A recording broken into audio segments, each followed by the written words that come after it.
Yo, what's up mga kaibigan? Nalina tayo magkwentuhan. Bukas ay magaganap na nga ang inaabangan ng mga basketball fans sa bakbakan ng Los Angeles Lakers at ng Dallas Mavericks. Inaasahan nga na magiging matindi ang crowd sa game na ito. Ang game na ito mga kaibigan ay napaka-importante for both sides, especially sa Dallas Mavericks. Dahil kapag natalo nga sila dito ay aangatan na nga sila ng Golden State Warriors at mapapalayo sila sa target nila na top 6 upang matiyak ang pwesto sa West Playoffs. Si Luka ay kilala bilang isang player na talagang pinipersonal ng mga bagay, mapatrash talk man ito ng players, coaches o fans. Kaya naman inaasahan nga talaga ng mga fans na iba ang intensity na ipapakita niya bukas kontra sa team na binigay niya ang lahat ng kanyang makakaya at renade siya dahil sa mataba umano ito basically. Base nga sa itsura ni Luka ngayon ay mukhang malaki na nga ang binawas ng timbang simula nang matrade siya sa Lakers. Ano ba sa palagay nyo magiging stats si Luka bukas kontra sa dati niyang team?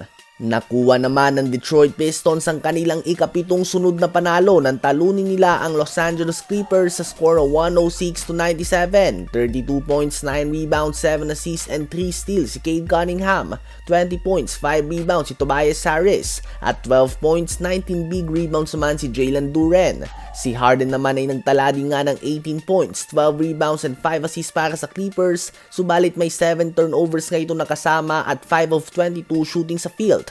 Habang ang Minnesota Timberwolves naman ay nakumpleto ang isang napakatinding comeback kontra sa OKC Thunder sa isang game na ginawa sa home court mismo ng OKC.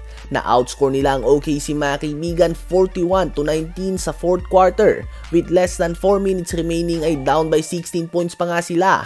Hanggang sa tinapos nga nila ang game na ito sa isang 26-7 run dahilan sa panalo nila sa overtime sa score na 131-128. 27 points, 10 rebounds, 4 assists si Jaden McDaniels. 22 points, 11 rebounds si Naz Reid.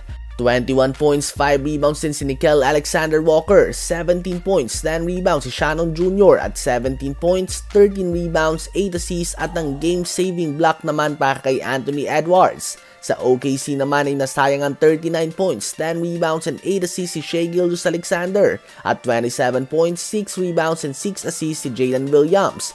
Bagamat OKC nga natalo sa game na ito ay tila ba mas apektado nga dito ang mga Warriors fans dahil kung hindi lang nga nakagawa ng comeback ng Timberwolves dahil sa talo ng Clippers kanina, ang kailangan na lang nga sana ng Warriors ay ang matalo pa ang Clippers ng isang beses, matalo ang Mavs bukas sa Lakers at ang may panalo nila ang game kontra sa Hornets at aangat na nga sila sa top 6 ng West. Subalit dahil sa panalo at comeback na ito ng Timberwolves, manalo man sila kontra sa Hornets bukas at matalo ang Mavs at ang Clippers sa kanilang next game, mananatili sila sa labas ng top 6 ng West.